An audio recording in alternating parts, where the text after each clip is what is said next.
주님 안에서 한 주간도 평안하셨습니까? 우리 옆 사람하고 인사하겠습니다. 참 반갑습니다. 굉장히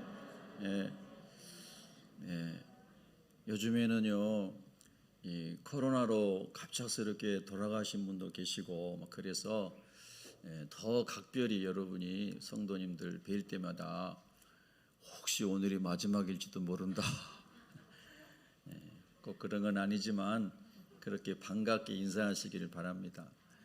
제가 지난 주간에도 61세밖에 안 되신 분이 ROTC 출신의 건장하고 건강했던 분이신데 코로나 확진된 다음에 얼마 안 돼서 갑자기 심정지로 돌아가셨어요. 그래서 제가 병원에 갔는데요, 참 뭐라 위로를 못 하겠더라고요. 가족들을 보니까 그냥 울고만 계시는데 참 너무너무 안타깝더라고요. 하나님께서 우리를 늘 지켜주시기를 기도합니다. 또 우리가 살아있는 목적이 오래 살기 위한 것이 아니고 주님의 나라를 이루기 위한 것임을 기억할 수 있기를 바랍니다. 오래 산 것이 한편으로는 복이지만 주님의 뜻을 이루지 못하면 복이 아니다라고 말할 수도 있습니다. 그러니까 항상 주님, 내가 살아가는 삶이 걸음걸음이 하나님의 뜻을 이룰 수 있기를 원합니다. 그렇게 기도하는 우리 모두가 되기를 바랍니다. 오늘 우리 샬롬 찬양대에서 참 사랑 이렇게 찬양을 하나님께 올려드렸죠. 여러분 마음도 평안하셨죠? 마음이 따뜻해지셨죠? 우리 격려 한번 하겠습니다. 이 코로나 시기에 마스크를 쓰고 연습하는 것도 힘들고 또 찬양하는 것도 몹시 힘듭니다. 그런데 이렇게 참 아주 너무너무 찬양이 은혜스러웠죠. 또 여기 서신 분들이 정말 헌신이 참 너무나 감사합니다. 또 우리 주일학교 아침에 이렇게 초등부 예배실에 가보니까요, 예배실 아주 그 성탄절 저기로 장식을 참 예쁘게 잘 해냈어요. 예배당 위에부터 막 벽에. 그래서 우리 초등부 선생님들이 또 전도사님이 어젯밤에도 보니까 제가 늦게 교회를 이렇게 왔는데 늦게까지 불이 켜져 있더라고요. 그래서 늦게까지 봉사하고 그러시는데 밑에서 예배 드리고 있지만 우리가 한번 또 박수로 한번 또 여러분 그 예배를 드려야 우리가 삽니다. 그리고 우리가 예배를 드리기 위해서 준비할 때도 그게 큰 복이 돼야 되는 겁니다. 여러분, 제가 여러분 긴장을 푸시라고 재미있는 에피소드를 하나 말씀을 드릴게요. 어제 아침에 제가 6시에 이제 교회를 와가지고 교회 여기저기 이제 청소를 제가 할 수 있는 부분, 제 방하고 교육자실하고는 양심이 있지 내가 해야지. 그리고 제가 합니다. 그리고 이제 주변 이런 데 이렇게 쓰는데 이쪽에 도로 주변에 이렇게 쓰면서 우리 건물하고 우리 주차장 사이에 실외기가 있어요. 실외기국 말고 에어컨 실외기가 있어요. 거기. 그런데 에어컨 실외기하고 교회 벽 사이에 그 나뭇잎들이 쫙 거기 바람이 불어서 거기에 고여 있는 거예요. 연상이 되죠. 수북이 쌓여 있어요. 그런데 사람들이 지나가다가 담배 피다가 담배 이렇게 꽁초로 거기다 다 버리고 막. 그래 거기를 치워보니까 담배 꽁초가 되게 많이 나왔어요. 그래서 제가 하나님 이렇게 담배 꽁초를 버릴 때 불 안 나게 해주신 거 감사합니다. 그러면서 그거를 딱 치우는데요, 5,000원짜리가 있는 거예요. 그래서 제가 이거 잘못 본 거 아닌가 그래가지고 혹시 이거 애들 장난감 돈 아닌가 해가 주워서 자세히 봤어요. 그때 5,000원이 맞아요.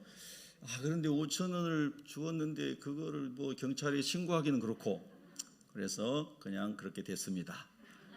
더 이상 물어보지 마세요. 그런데 제가 왜 이런 말씀을 드리는가 하면은 하나님이 하는 것 자체도 기쁜데 하나님께서 우리에게 때로는 여러분의 삶에서 때마다 일마다 하나님이 나와 함께 하시고 나를 도와주시고 나를 밀어주시고 나를 지지해 주시는구나. 그런 것들을 경험하지 않으십니까? 여러분 그럴 때 얼마나 힘이 나요. 지금 저 5,000원 얘기하는 거 아니니까 오해하지 마세요. 항상 하나님 안에서 우리가 즐겁게 주님과 함께 동행하면은 걸음걸음이 행복한 것이고요. 그리고 그 걸음의 결과도 하나님께 영광이 되는 거죠. 오늘 우리가 이 말씀을 나누는 주제는 화평, 한문이니까 뒤집으면 평화죠. 헬라어로 에이레네라고 합니다. 에이레네, 평화. 여러분 그 에덴 동산을 다른 얘기를 할 때에 평화의 동산이다 이렇게 말할 수 있어요. 주의 동산으로라고 하는 우리 찬양대들이 많이 찬양 올렸던 주의 동산으로 거기 보면 평화의 동산 맞나요? 평화의 동산. 예수님이 이사야서 9장에 보면 평강의 왕이다 이렇게 또 말씀하시잖아요. 평강의 왕으로 오시는 겁니다. 그래서 원래 하나님은 우리에게 평화를 화평을 누리고 살도록 우리를 하나님의 형상으로 창조하신 줄로 믿습니다. 그리고 하나님이 창조하신 에덴이라고 하는 그 에덴이란 말도 평화, 샬롬 그런 뜻이 있죠. 샬롬의 동산인데요. 그 샬롬이라고 하는 히브리어의 그 평화는 헬라어로 에이레네입니다. 근데 그 평화가 이루어지기 위해서는 질서가 있어야 되는데요. 그 질서의 의미는 하나님은 창조주이시고 인생은 피조물이요. 인생은 하나님을 예배하고 찬양할 때 행복하게 지어졌습니다라고 하는 그 질서 안에 있는 것입니다. 그럴 때 하나님이 주시는 샬롬이 평화가 하나님이 세운 사랑의 질서 안에서 누려지게 된다는 겁니다. 이것이 확장되면 가정에서 자녀가 부모에게 질서 있게 할 때에 가정의 평화가 이루어지는 것이고 남편은 아내만을 사랑하고 담을 넘지 말고 아내도 남편만을 사랑하는 하나님의 질서 안에 있을 때 부부가 화평하는 것이고요. 세상에서 관계도 마찬가지라는 겁니다. 하나님이 주신 질서 안에 있을 때에 화평이 이루어지고 샬롬이라는 열매가 맺혀진다는 겁니다. 그런데 여러분 이 화평, 이 샬롬을 맨 먼저 깨뜨린 자가 피조물 중에 루시퍼라고 하는 사탄입니다. 그 피조물은 본래 영적 존재로 하나님을 찬양하는 존재로 지음받았어요. 그런데 하나님의 영광스러운 보좌 앞에 그가 많은 천사들과 함께 하나님을 찬양할 때 너무나 멋진 거죠. 여러분 유명한 우리나라에도 그런 음악 홀이 있습니다만은 그런 보통 사람이 갈 수 없는 그런 데 가가지고 여러분이 어떤 발표회를 했다고 생각하면 얼마나 기쁘겠어요. 그리고 안드레 보첼리 같이 이런 사람들이 이렇게 노래를 하면 그 로마에 이탈리아에 수많은 사람들이 야외에 모여가지고 박수를 칠 때 얼마나 여러분 잠이 확 깨겠어요, 그죠?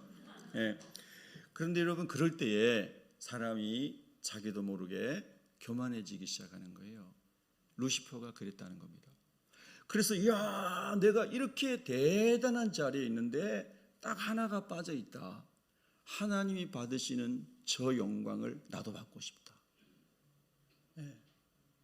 인간의 죄악의 본질은 여러분 늘 기억하세요. 우리 교회에서 아주 귀에 못이 박히도록 여러분이 마음에 담으세요.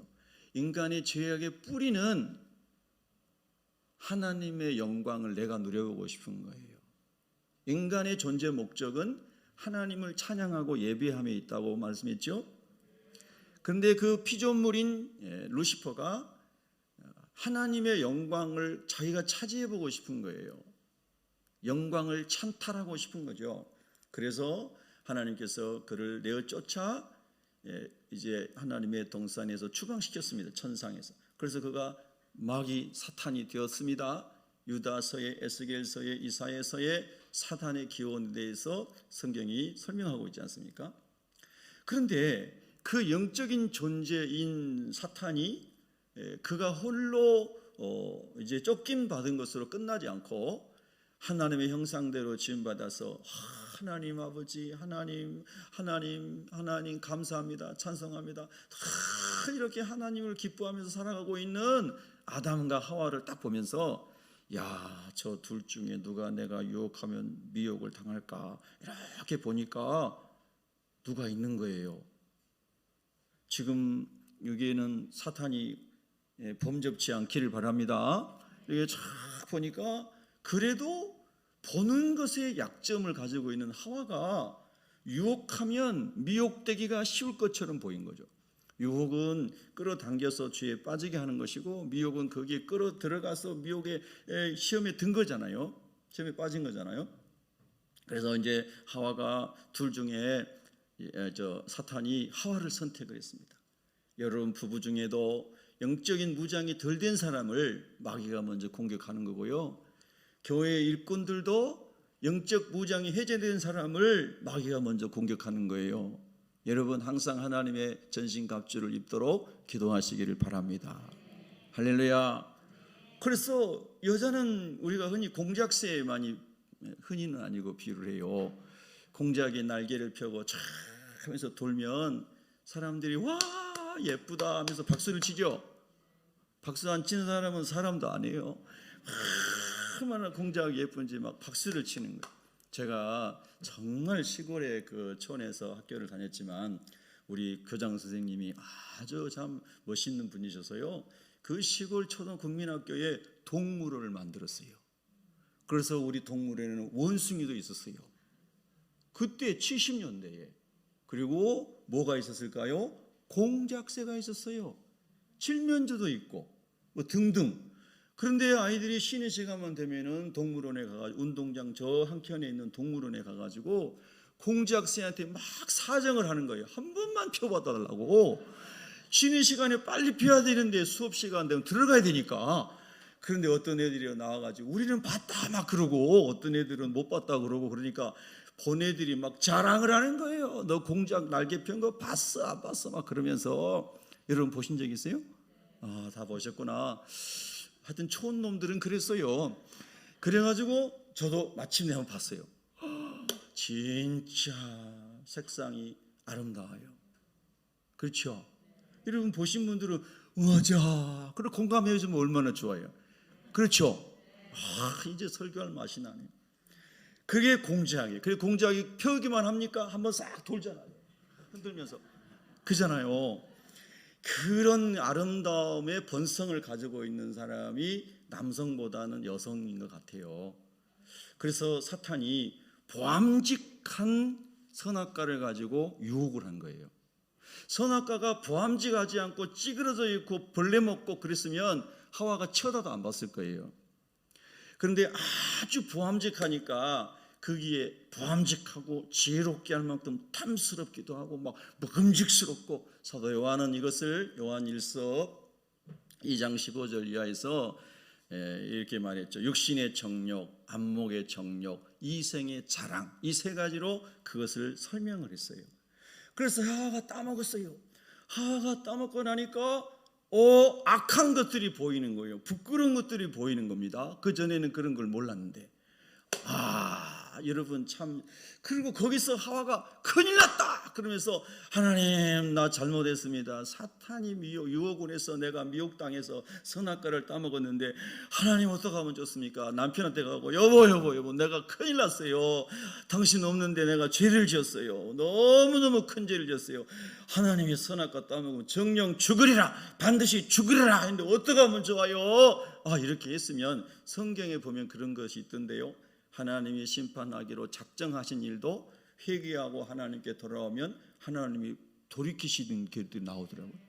할렐루야. 심판하기로 하는 작정하셨을지라도 회개하고 하나님 용서해 주세요. 불쌍히 여겨주세요. 그러면 하나님 바꾸시던데요. 할렐루야. 그런데 거기서 하와가 회개하지 않고요. 죄책을 느끼지 않고 남편에게도 준 거예요. 여러분 이게 너무나 무서운 거예요. 집안에 한 사람이라도 주의 말씀을 붙잡고 말씀으로 지킬 수 있는 영적인 껴있는 사람이 있기를 축복합니다. 그런 사람이 있어야 되는 거예요. 그런데 그 가정은 둘 다 넘어가 버렸어요. 그래서 이제 그 다음에 뭐가 생겼는가 하면 오늘 주제와 관련지어서 불화가 생기게 되었어요.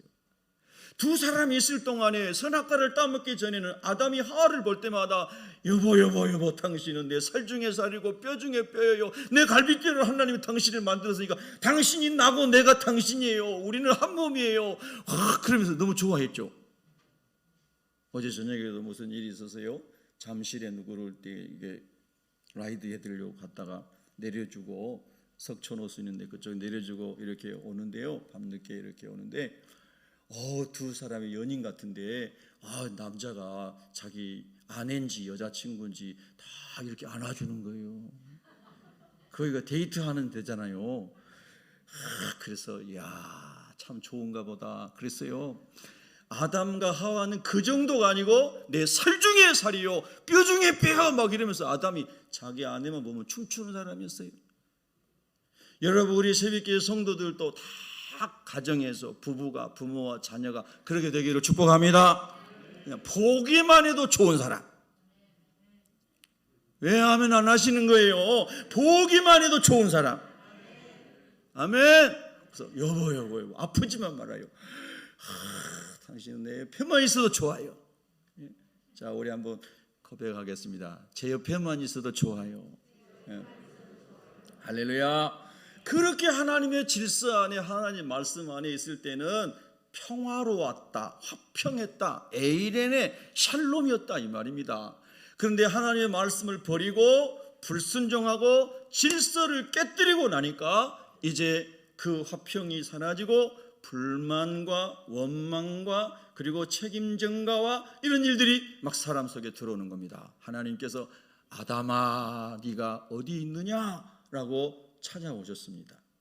죄를 짓기 전에 아담이었다면 하나님 아버지, 아빠 아버지 제가 여기 있어요. 하나님께서 주신 거 마음껏 누리고 있어요. 하나님께서 다 다스리면서 하나님께 영광을 돌리라고 했기 때문에 내가 그 청지기직을 잘하고 있어요. 날아가는 새를 보면서도 새들아 하나님을 찬양해라 이렇게 막 말하고 있어요. 새들하고 대화하는데 너무 신이 나요. 하나님 너무 즐거워요. 이렇게 아담이 반응했을 거예요. 근데 죄를 짓고 나니까 하나님과 아담 사이에 죄의 담이 생기니까요 무섭고 두려워지기 시작하는 겁니다. 그래서 그가 숨어 있었습니다. 하나님 제가 하나님이 두려워서 숨어 있습니다. 나무 뒤에 숨어 있습니다. 그래 내가 뭘 했는데 하나님께서 저에게 주신 저 여인이 제가 부드럽게 표현한 거예요. 아담은 어떻게 표현했을까요? 그건 상상에 맡길게요. 저 사람이 이걸 따먹게 해가지고 내가 따먹었습니다 이러면서 자기 책임에 대한 책임의식은 하나도 없었어요. 여러분 우리도 마찬가지예요. 유혹을 당할 수는 있지만 우리가 미혹에 넘어가면 안 돼요. 사단이 우리를 흔들 수는 있지만 아무리 흔들어도 넘어지지 않을 수 있도록 우리 스스로 말씀으로 무장할 수 있기를 바랍니다. 성령으로 무장할 수 있기 바랍니다. 가장 사랑하고 가까운 아내가 흔들어도 아담이 무너지지 않았다면 얼마나 좋았을까 그런 생각을 하게 됩니다. 그래서 아담은 무너진 다음에 하나님이 만들어준 저 사람 때문에 내가 그렇게 됐습니다 하면서 첫째는 하나님을 원망하고 두 번째는 자기가 그렇게 좋다고 말했던 아내에 대하여 원망하고 불평하는 겁니다. 즉 하나님과의 화목이 깨졌고 아내와의도 화목이 깨진 것입니다. 이것은 그의 아들들에게도 유전되어서 장자가 차남을 죽이는 불상사가 일어나게 됩니다. 여러분 사탄은 우리가 하나님의 말씀 안에서 질서 안에서 평화롭게 살아가는 것을 기뻐하지 않아요. 우리가 그리스도인이 되어서 예수님을 구주로 주인으로 모시고 살아가면서도 여전히 내 안에 부부 안에 가정 안에 화목이 없다면 우리 그리스도인이지만 우리는 통치를 사단에게 받고 있다고 성경이 말씀하고 있는 겁니다. 그러므로 우리가 그리스도 안에 있다면 어떠한 경우라도 그리스도로 인하여 화목하고 평화할 수 있는 은혜가 있기를 축복합니다. 질서 안에 질서를 잘 지킬 때 평화가 이루어지고요. 사단이 질서를 깨뜨렸을 때는 예수님 안에 있으면 평화가 만들어집니다. 우리는 이제 질서가 깨진 타락한 인간 세계에 살고 있기 때문에 예수님 안에, 예수님 내 안에, 하나님의 은혜 아래 있으면 여러분, 우리가 깨어진 사람도 다시 붙이고 고치고 살려서 화목하게 할 수 있는 하나님의 은혜로 살아가게 되는 줄로 믿습니다.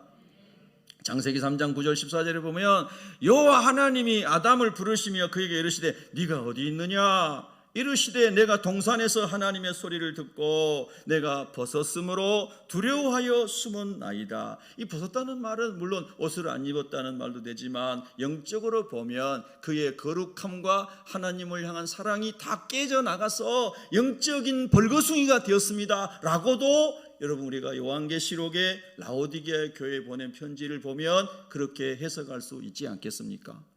내가 영적으로 하나님 너무나 수치스러운 하나님의 은혜 밖에 지금 있습니다 라고 이 말씀을 또 영적으로도 우리가 적용해 볼 수 있다는 겁니다. 네가 내게 먹지 말라고 명한 그 나무 열매를 네가 먹었느냐? 아담이 이르되 하나님이 주셔서 하나님을 먼저 이제 원망하는 거예요. 왜 저런 사람 만들어줬어요? 이런 얘기예요. 하나님이 주셔서 나와 함께 있게 하신 여자 그가 그 나무 열매를 내게 주므로 내가 먹었나이다. 그것도 여자 그가 반복적으로 원망과 책임 전가를 아내에게 하는 안타까운 아담의 말을 우리가 보게 됩니다. 그때 하나님께서 여자에게 이르시되 네가 어찌하여 이렇게 하였느냐? 여자가 이르되 뱀이 나를 깨물어 내가 먹었나이다. 아담과 하와 어느 누구도 자기의 책임에 대하여 하나님께 회개하는 사람이 없었습니다. 여러분, 우리가 죄로 물들면요 그런 죄성이 나타나게 됩니다. 그런데 그리스도의 빛으로 우리 영혼이 비춰지면 우리는 항상 주님, 내가 주님 앞에 죄를 범하였습니다. 저 사람이 유하였을지라도 내가 이겨냈어야 되는데요. 할렐루야. 제가 이렇게 어떤 간증을 들으면서 너무 감동이 되고 은혜가 돼서 어제 교회 청소하러 오시고 봉사하러 오신 분들 여러분 계셨는데요. 제가 우리 한 집사님, 젊은 집사님에게 집사님이 한번 들어보세요. 집에 가서 보세요. 그리고 이렇게 보내준 영상이 있어요. 근데 그 영상에 보면 이제 그분이 이제 광고 회사를 하셨던 분인데요. 꽤나 유명한 혼자 시작해가지고 직원 한 30명 이렇게 함께 이렇게 하고 11조를 한 1억 정도 했다니까 1년에 한 달에 100억씩은 소출을 이익으로 남긴 거잖아요. 광고 회사를 하면서 성공한 사람이죠. 그리고 청와대 이 광고에 관한 거 정책들을 이렇게 설명하기 위해서 광고를 만드는 데서 한 3년 반 했다고 그러고 삼성이나 LG에서도 했다고 그러고 그리고 뭐 여러 가지 그 분야에서 꽤 성공한 사람인가 봅니다.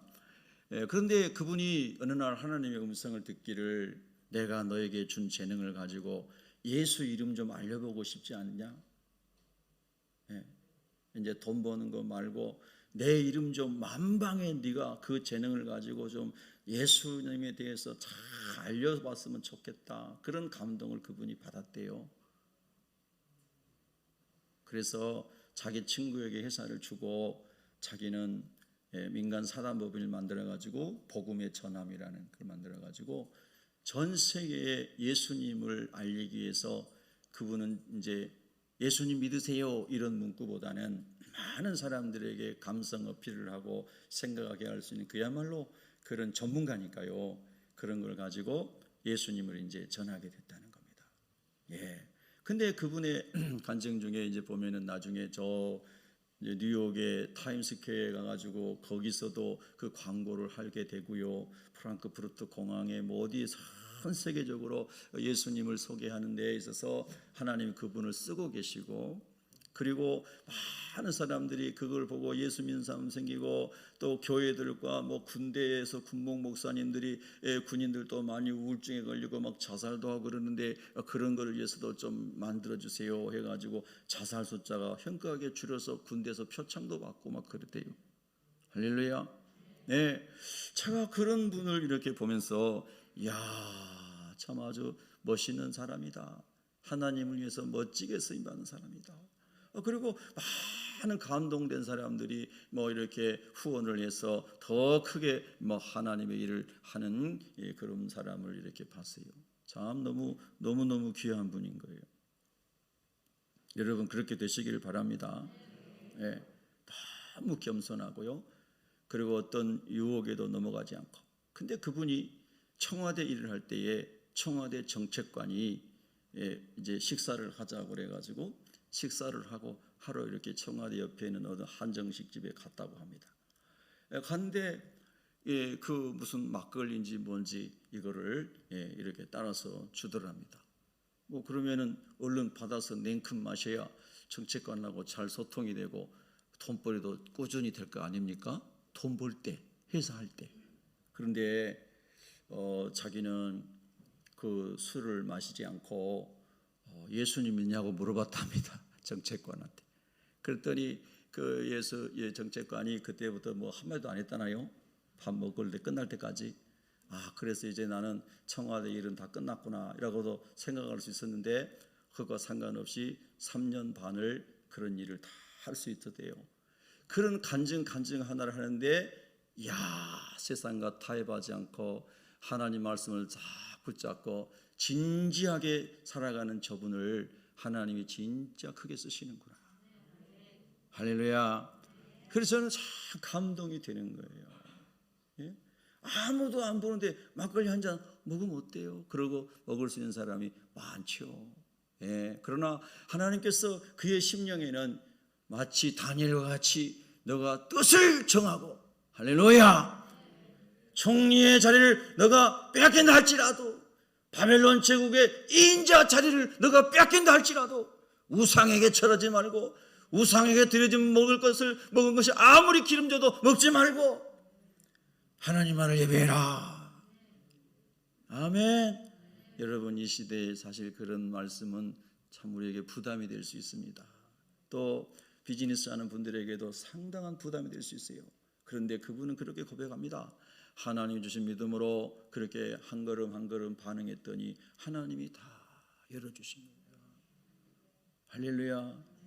여러분 우리가 하나님 말씀 붙잡고 하나님 안에 살고 하나님 말씀대로 살아가려 할 때 먼저 하나님 우리 마음에 평화를 주십니다. 내 영혼이 평안하게 해주십니다. 여러분 그게 얼마나 놀라운 축복인지 몰라요. 그러나 아담과 하와는 넘어지고 말았습니다. 여러분 어떤 면에서 천국의 조건은 내 마음의 천국이 이루어지고 또 우리 궁극적으로 가야 할 하나님 나라 천국 본당의 그 어떤 그 원리 조건이라고 하면 그건 평화다, 화평이다 이렇게 말할 수가 있습니다. 그런데 여러분 그 아담과 하와가 사단의 유혹에 넘어서 죄에 빠져서 이제 평화가 깨졌다고 그랬잖아요. 오늘 우리 속에는 어떤 것이 우리의 마음에 있는 평화를 깰 것이 있는지를 이렇게 한번 이제 묵상해 봐야 되는 거죠. 어떤 탐심이, 어떤 것이, 어떤 사람이 오랜만에 저에게 전화를 했어요. 그래가지고 이렇게 그분은 그 재개발 사업을 하고 있는 데에서 책임을 맡은 사람인데요. 돈을 많이 번다고 수년 전에 계속 자랑을 하고 막 했는데 요즘에 좀 잘 안 풀리는지 전화가 왔더라고요. 그래서 뭐 두 사람이 사인을 안 해줘가지고 아직 실행이 안 됐다 그러면서 너무 힘들다고 막 그러면서 왔는데 저는 계속 경청해 주는 게 제 임무니까 잘 들어주고 있었습니다. 그런데 그분이 경쟁사이기 때문에 이 경쟁사에서 막 이겨야 되고 막 경쟁사에서 어떻게든 이겨내야지 막 기쁘고 막 이런 얘기를 하더라고요. 그래서 제가 잘 들었어요. 잘 들어줬어요. 들어주는 게 제 사명이잖아요. 잘 들어줬어요. 그러면서 속으로 그랬어요. 맞아요. 세상에서 사업하고 세상에서 그런 거 하는 사람들은 어떻게 해서 경쟁해서 이겨야지 맞는 말인 것 같아요. 그런데 한 번 더 깊이 생각해 보면 사실은 우리가 경쟁해서 승리하기 위해서 살아가는 것이 아니고요. 각자에게 하나님 주신 재능대로 우리가 기도함으로 주님 앞에서 최선을 다하면 돼요. 그리고 한 달란트 받은 사람은 한 달란트만 남기면 돼요. 그것이 마태복음 25장에 나오는 달란트 비유인데요. 저는 그 비유를 묵상할 때마다 굉장히 위로가 돼요. 얼마 전에 어떤 분을 만났는데 여러분 자녀가 잘 되면 자랑하고 싶어요? 안 자랑하고 싶어요? 자랑하고 싶죠. 자랑은 그건 뭐 죄는 아니잖아요. 우리 아들이 이렇게 잘 됐어요. 우리 손주가 이렇게 얼마나 좋아요. 좋죠? 여러분도 다 잘 돼서 자랑할 게 많기를 바랍니다. 그게 이제 하나님께 영광이 되면 되잖아요. 내 인간의 어떤 그런 게 아니고, 어떤 분이 너무 자녀가 잘 돼가지고 저한테도 자랑하고 싶었나 봐요.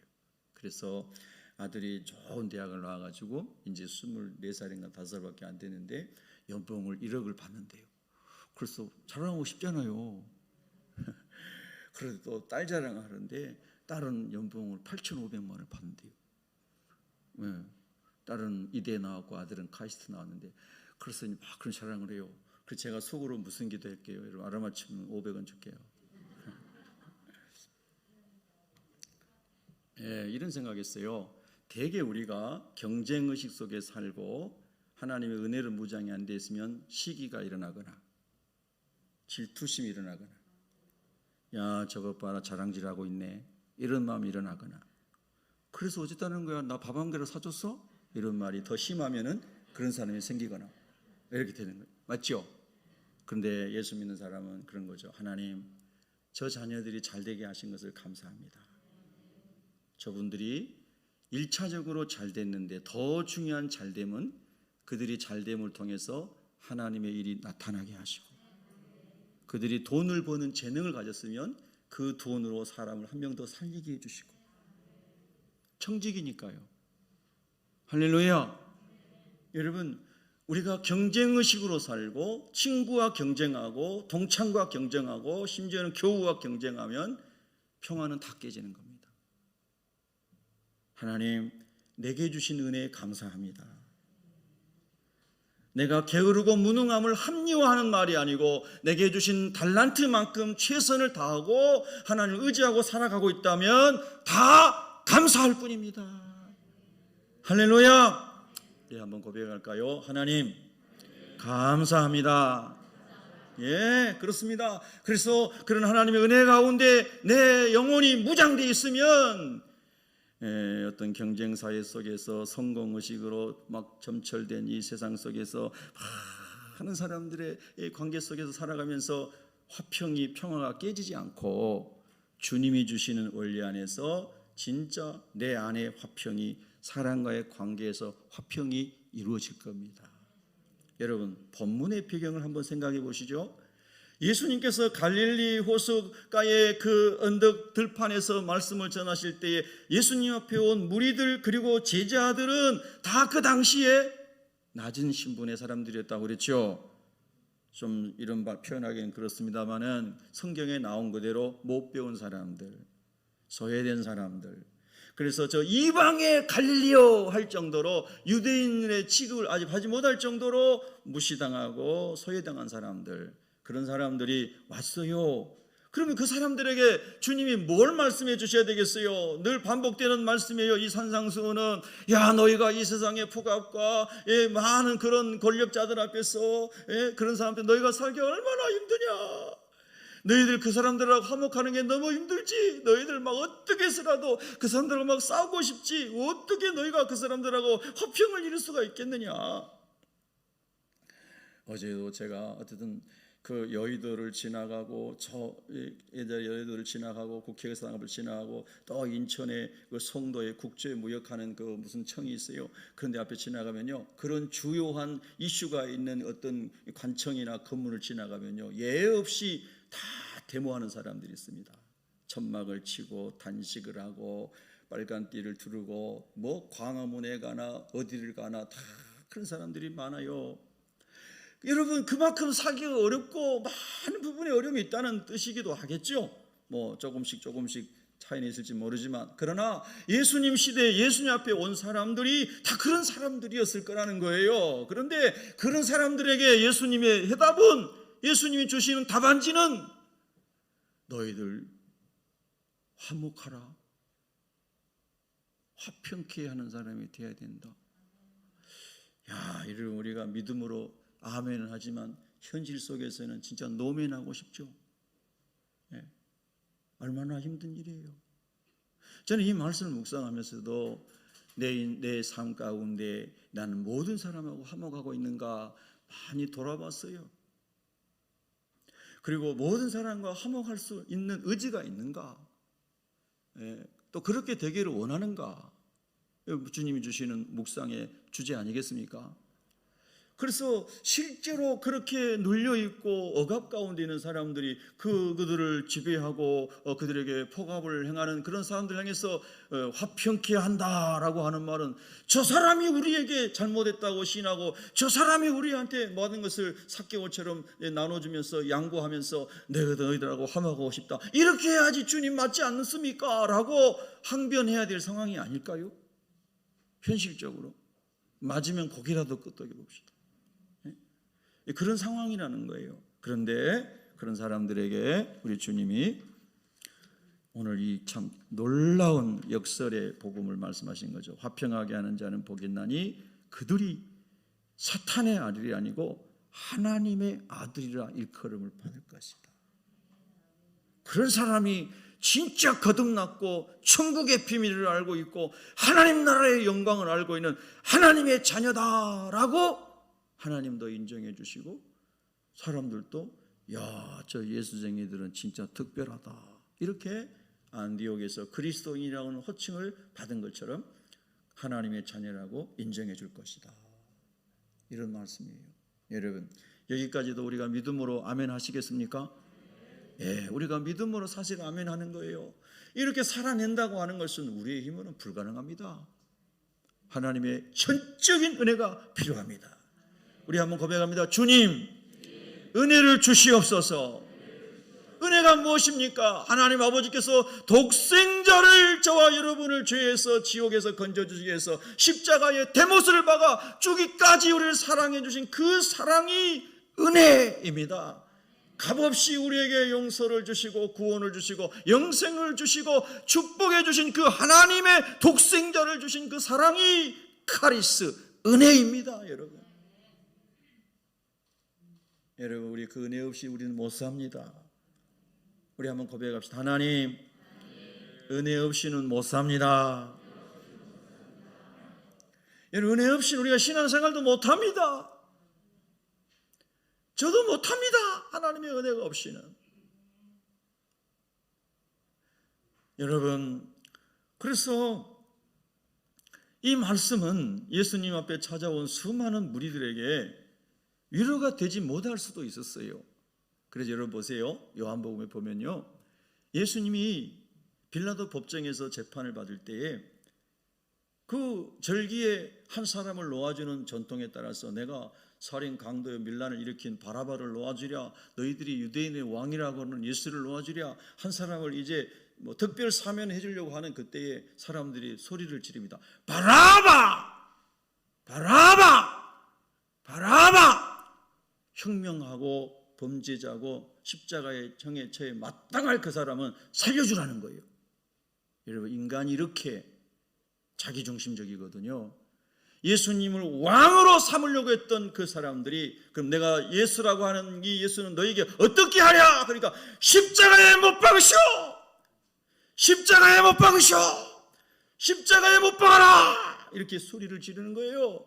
요한복음에 생생하게 기록이 되어 있어요. 군중 심리를 따라 살아가는 사람들은 자기 이익에 따라서 때로는 예수님을 왕 삼으려 했다가 예수님이 그들이 필요로 하는 육신의 정욕의 문제를 채워주지 않았을 때, 너무나 무기력하게 십자가의 길을 갈 때에 그들은 다 예수님을 향하여 침을 뱉고 고개를 절레절레 저으면서 저주했습니다. 그전에는 예수님을 십자가에 못 박으라고 소리를 질렀습니다. 여러분, 그것이 죄인인 우리 사람의 모습이에요. 예수님은 얼마나 비통하셨을까요? 그 많은 사람들이 이 예수님의 말씀을 깊이 성령으로 들었다면 예수님을 십자가에 못 박아라 라고 소리지는 사람들이 아마 더 적어졌지 않았을까, 그런 생각도 해보게 되는 시간입니다. 여러분, 여러분의 마음은 어떻습니까? 여러분은 여러분의 정욕을 위하여 예수님을 구하고 있습니까? 하나님의 나라를 위해서 예수님을 찾고 있습니까?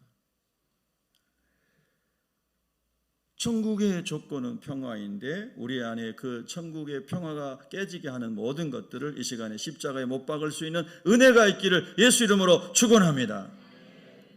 사실 성령 충만하지 않은 저에게는 또 우리에게는 정말 부담스러운 성경 말씀들이 너무나 많습니다. 히브리서 12장 14절에 보면 모든 사랑과 더불어 화평함과 거룩함을 따르라. 이것이 없이는 아무도 주를 보지 못하리라. 뒷말은 좀 없으면 좋겠어요. 이것이 없으면 아무도 주를 보지 못하리라. 천국까지 못한다는 얘기잖아요. 예수님 오실 때 들림받지 못한다는 얘기잖아요. 모든 사랑과 어떻게 주님 더불어 화평함을 따를 수 있습니까? 예수님 앞에 온 무리들이, 억압받는 군중들이 주님 앞에 외치고 싶었던 얘기라는 거죠. 그래서 여러분, 예수님을 따라가는 구도자의 길은 자기를 부인하고 자기 십자가를 지고 가는 길이라고 말씀하셨어요. 여러분, 예수님 잘 믿으셨습니다. 주님의 은혜로 잘 끝까지 완주하시기를 서로를 위해 기도하십시다. 모든 사람과 더불어 화평하라. 이 말은 너무나 부담스러운 말씀입니다. 여러분, 가급적이면 뉴스 보지 마세요.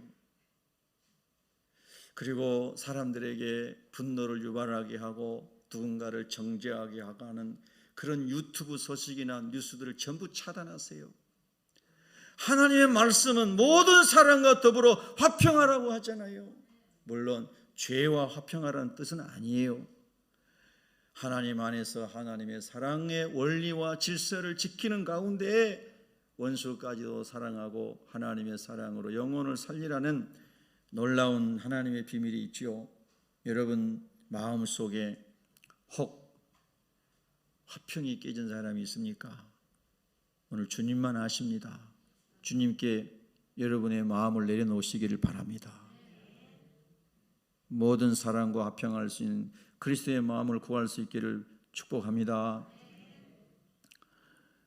화평이 깨지는 것은 그래서 성경은 죄 때문이라고 말하는 겁니다. 야고보서 4장 1절에 보면 너희 중에 싸움이 즉 화평이 깨진 것이 어디로부터, 다툼이 어디로부터 나느냐? 너희 지체 중에서 싸우는 정욕으로부터 나는 것이 아니냐.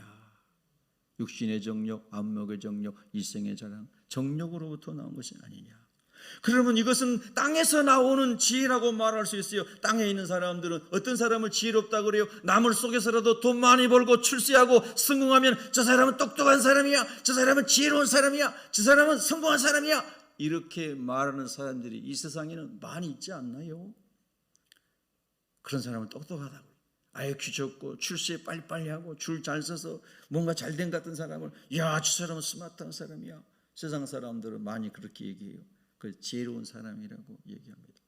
그러나 오직 위로부터 난 지혜는, 하나님께로부터 난 지혜는, 거기서부터 오는 지혜는 야고보서 3장 17절 이하에 보면 첫째 성결하고, 하나님의 사람들에게 있어서 가장 중요한 첫 번째 지혜, 하나님으로부터 오는 지혜는 성결하고 거룩하고. 아멘. 오늘 저와 여러분 안에는 혹시 아직 회개하지 못하고 아직 씻음 못 잡지 못한 더러운 죄가 있습니까? 악한 죄가 있습니까? 주의 보혈 능력이 있도다. 주의 피 믿으오. 주의 보혈 그 어린 양의, 할렐루야, 내게 귀중한 피로다. 예수님의 피로 씻음 받는 시간 되기를 축복합니다. 전 제일 두려운 것은 제 죄가 다 씻음 받지 않은 채로 주님이 오시는 겁니다. 저와 여러분이 순간순간마다 주님 앞에 회개하면서 주님, 내 죄를 다 용서해 주세요. 오늘 만약 주님이 오신다 하더라도 주님의 보혈의 옷으로 내 죄와 허물을 다 가려 주시고 주님의 의로우심 때문에 하나님이 받아주시는 하나님의 자녀가 되게 해주세요. 그렇게 우리가 늘 주님과 함께 걸어가기를 축복합니다.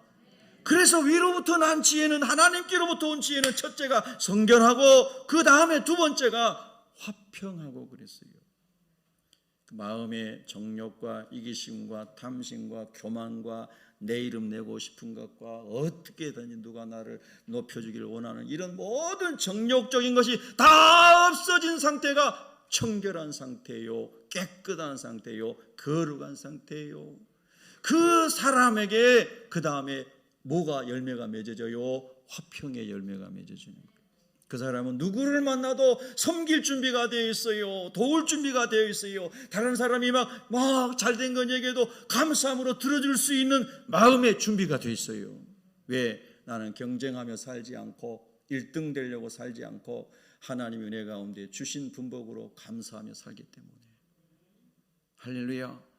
하나님이 풍성한 꼴을 주시면 많이 나눠줄 것이고, 광야를 지나게 하시면 기도함으로 잘 통과할 것이고, 하나님의 때에, 하나님이 쓰실 때에 하나님 저는 어찌하든지 청지기로만 쓰임받기를 원하기 때문에 어디를 가든지, 동창 모임을 가든 여러분 직장 동료들 모임에 가든 어디를 가든지 여러분의 마음이 평화로우려면 주님이 주시는 정결함이 있을 때 평화로워집니다. 할렐루야. 그러니까 여러분 보세요. 우리 찬양대를 하든 교사를 하든 뭐 봉사 어떤 것을 하든지 간에 그저 하나님의 은혜에 감사해서 자원함으로 기쁨으로 내 돈 들여, 내 시간 들여, 내 건강 들여, 내 재능 들여 기쁨으로 하는 사람은요 평화가 안 깨집니다. 할렐루야. 제가 어제도 우연히 그런 이야기를 했어요. 제가 저 동부 유천동의 교회에서 전도사 할 때요, 그 교회에 그 뭐예요, 켄터키 프라이드 치킨인가요? KFC 한국 지사장이 우리 교회 그때 집사님이었어요. 그래서 제가 초등부 전도사를 했는데요, 그때는 뭐 그게 진짜 맛있었어요. 지금도 있나요? KFC 지금도 맛있어요? 권사님 신세대세요. 어떻게? 지금도 있어요? 일산에도 있어요? 아, 그래요. 근데 그때 저는 그런 게 있는 걸 처음 봤어요. 예. 밥도 제대로 먹는 시기에 기름진 거 먹어서 잘 안 됐을 거예요, 아마 속도. 그네요. 그분이 항상 기프트 저기에다 봉투에다 다 뭐 선물권인가요? 그걸 가지고 교사들 마음껏 가서 KFC 가서 먹으라고. 할렐루야. 지금도 생각나요. 네. 여러분, 그 섬기는 분이 더 행복했겠어요? 먹는 분이 행복했겠어요? 질문이 어렵죠? 다 행복했는데 그분이 더 행복했을 거예요. 주는 사람이, 섬기는 사람이 진짜 행복하거든요. 그러니까 여러분과 저는, 어떤 사람은 물질을 버는 하나님 재능 주시고, 어떤 사람은 공부 잘하는 재능 주시고, 어떤 사람은 열심히 움직이는 재능 주시고, 다 재능이 틀리잖아요. 자기에게 준 재능을 다 발휘해 가지고 열심히 섬길 때 하나님 나 행복합니다. 그리고 나는 섬기려고 살기 때문에 그냥 평안합니다. 예, 할렐루야. 누구를 만나도 나는 칭찬받으려고 만난 게 아니라 섬기고 그 사람 존중해 주려고 만나기 때문에 진짜 나는 평안합니다. 이 준비가 되어 있어야 됩니다. 세상은 질서대로 움직이지 않거든요. 세상은 공의대로 움직이지 않아요. 세상은 마귀의 통치 아래 있다고 성경이 말합니다. 그런데 예수님 안에, 예수님의 통치 아래, 예수님의 평안 아래 우리가 있을 때에 주님이 우리에게 그렇게 살아갈 힘을 주시는 거죠. 그렇게 주님께서 그 억압받은 사람들이 갈릴리 호수에 몰려들었을 때에 너희들이 칼로는 노마를 이길 수 없어. 너희들이 머리로는 세리들을 이길 수가 없다. 너희들이 논쟁으로 바리새인들을 이길 수가 없어. 너희들은 하나님 나라의 복음으로 영혼을 무장해야 돼. 그러면 너희의 마음이 평화가 이루어지고 하나님께 쓰임받는 하나님 나라의 존귀한 일꾼이 된다. 주님이 그렇게 산상수훈을 설명해 주시고 계시는 거예요. 성경에 이렇게 말해요.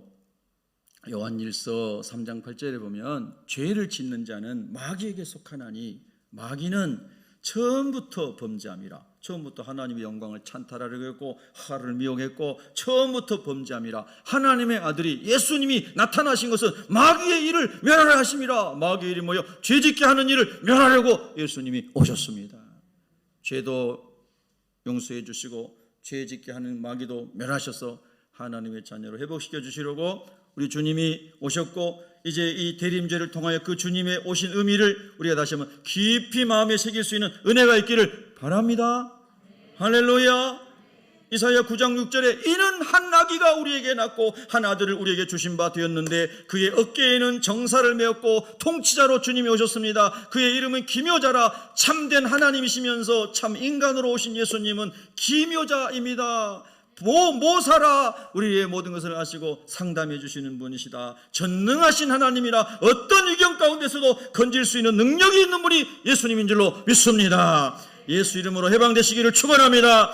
예수 이름으로 고침받기를 축원합니다. 예수 이름으로 묶임에서 풀려나기를 축원합니다. 예수 이름으로 해방될지어다. 예수님은 전능하신 분입니다. 창조주이시죠. 예수님은 영원히 존재하시는 영전하신 분이고 마지막에 이렇게 나옵니다. 평강의 왕이라 할 것임이니라. 여러분, 이 주님이 오늘 이 성탄절 오기 전에 우리 안에 다시 깊이 모셔드리기를 바랍니다. 지극히 높은 곳에서는 하나님께 영광이요 모든 영광이 솔리 데오 글로리아, 하나님께 영광이 되게 하여 주시옵시고, 땅에서는 하나님이 기뻐하시는 여러분 가운데 평화로다. 이 은혜를 우리가 누리면서 평화를 만드는 사람으로 살아가기를 축복합니다. 기도합니다.